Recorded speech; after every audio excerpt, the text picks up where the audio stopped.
আমাদের এই শহীদ যারা খুন গুমের শিকার হয়েছে, আমাদের সেই সহকর্মীদেরকে, সেটি শুধু ছাত্রদল নয়, বিএনপি, যুবদল, স্বেচ্ছাসেবক, অন্য অন্য আমাদের অঙ্গ সহযোগী সংগঠন, সকলের সাথে আমরা চেষ্টা করেছি দলের অবস্থান থেকে, দলের পক্ষ থেকে একটি যোগাযোগ রাখার জন্য।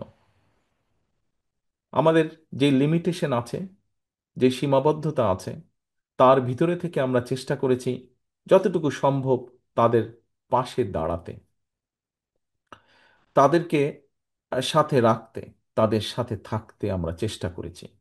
ঈদ পরব বিভিন্ন অনুষ্ঠানে আমরা গত 10-12 বছর যাবৎ আমরা চেষ্টা করেছি এই মানুষগুলো, এই পরিবারগুলোর পাশে থাকতে, কারণ তারা তাদের স্বজনকে হারিয়েছেন এবং এই স্বজন এই দলের একজন সদস্য ছিল, সেই স্বজন যাকে তারা হারিয়েছেন। ঠিক একইভাবে আজকে আপনারা এখানে উপস্থিত হয়েছেন, আপনাদেরকে এখানে আসার জন্য আমরা অনুরোধ করেছিলাম। যেই 142 জন স্বজনকে ছাত্রদল হারিয়েছে, আপনজনকে, সহকর্মীকে, হতে পারে গত 15 বছর যেই অত্যাচার নির্যাতনের মধ্যে দিয়ে বাংলাদেশের মানুষ, বাংলাদেশের জাতীয়তাবাদী দল, বাংলাদেশ জাতীয়তাবাদী দল সহ গণতান্ত্রিক দলগুলোর সদস্যরা যেই অত্যাচার নির্যাতনের মধ্যে দিয়ে গিয়েছেন, তার ভেতরে, তার কারণে হয়তোবা কোনো কোনো পরিবারের সাথে, শহীদ পরিবার, গুম খুন শিকার পরিবারের কারো কারোর সাথে হয়তোবা আমরা যোগাযোগ করতে ব্যর্থ হয়েছি। দলের এই সীমাবদ্ধতার জন্য আমরা যদি কারো কাছে পৌঁছতে না পারি, দলের পক্ষ থেকে আমি আপনাদের কাছে দুঃখ প্রকাশ করছি। ইনশাল্লাহ আমাদের আরও প্রচেষ্টা থাকবে, যাদের কাছে আমরা পৌঁছতে পারিনি আমাদের সর্বশক্তি দিয়ে আমরা চেষ্টা করব তাদের কাছে পৌঁছানোর জন্য। সম্মানিত উপস্থিতিবৃন্দ, অতিথিবৃন্দ, আজকের এই অনুষ্ঠানে যারা আপনারা উপস্থিত হয়েছেন, আপনাদের যে স্বজনদেরকে আপনারা হারিয়েছেন, তাদের একটি লক্ষ্য ছিল, উদ্দেশ্য ছিল। যেই উদ্দেশ্য বা লক্ষ্যকে সফল করতে গিয়ে তারা তাদের নিজেদের জীবনকে উৎসর্গ করেছে এই দেশ, দেশের মাটি এবং দেশের মানুষের জন্য। কি সেই লক্ষ্য বা উদ্দেশ্য ছিল? আমরা যদি সংক্ষেপে খুব সংক্ষেপে যদি আমরা দেখি, তাদের উদ্দেশ্য ছিল এই দেশের একটু ভালো পরিবর্তন হবে, এই দেশের মানুষের একটু ভাগ্যের ভালো পরিবর্তন হবে, এদেশের মানুষ একটু স্বাধীনভাবে নিজের মতামত প্রকাশ করতে পারবে, কথা বলতে পারবে, তার রাজনৈতিক মিনিমাম অধিকারটুকু সে প্রয়োগ করতে পারবে। খুব সংক্ষেপে বললে হয়তো এই চাওয়াগুলো ছিল, এবং এই চাওয়াগুলোকে প্রতিষ্ঠিত করার জন্যই তারা সেদিন রাজপথে নেমে এসেছিল।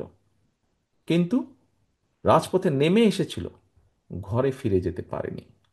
সেই স্বৈরাচারের বুলেটের আঘাতে আঘাত তাদের প্রাণটাকে কেড়ে নিয়েছিল।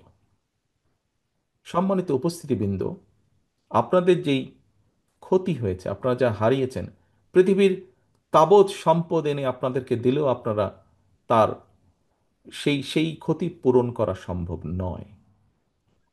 তবে একজন রাজনৈতিক কর্মী হিসাবে, যেই মানুষগুলোকে আমরা হারিয়েছি তাদের একজন সহকর্মী হিসাবে, আমি এতটুকু অনুধাবন করি, যেই আশা আকাঙ্ক্ষা, যেই প্রত্যাশাটাকে পূরণ করার জন্য তারা ভয় ডর সবকিছুকে উপেক্ষা করে রাজপথে নেমে এসেছিল, সেই প্রত্যাশাগুলোকে যদি আমরা পূরণ করতে সক্ষম হই, তাহলে তাদের আত্মা কিছুটা হলেও শান্তি পাবে।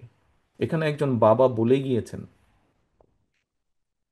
আমরা সবাই একসময় চলে যাব, সেই বাবাটিও চলে যাবেন এই দুনিয়া ছেড়ে একদিন। হয়তো তার সন্তানের সাথে তার দেখা হবে, সন্তান তখন তাকে জিজ্ঞাসা করবে, তোমরা কি করেছো আমরা চলে আসার পরে? প্রিয় সম্মানিত উপস্থিতিবৃন্দ, বাংলাদেশ জাতীয়তাবাদী দল একটি রাজনৈতিক দল হিসাবে আমাদের এই শহীদদের এই যে প্রত্যাশা, সেই প্রত্যাশা যাতে পূরণ হয় তার জন্য আমরা পরিকল্পনা গ্রহণ করেছি। আমরা পরিকল্পনা গ্রহণ করেছি এই দেশের আগামী ভবিষ্যৎ প্রজন্ম, তাদেরকে কিভাবে আমরা শিক্ষিত করে উপযোগী মানুষ করে গড়ে তুলব।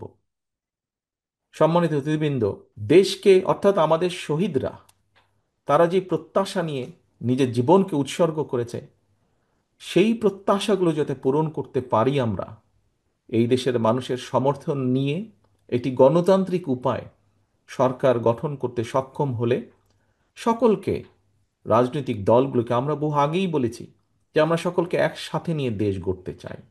আমরা অতীতে দেখেছি যে দেশ বিভক্ত করে দেওয়া হয়েছিল, এবং সেজন্যই দেখেছি বাংলাদেশ সহ বাংলাদেশের প্রত্যেকটি প্রতিষ্ঠান কিভাবে ভেঙে চুরে ছারখার হয়ে গিয়েছে।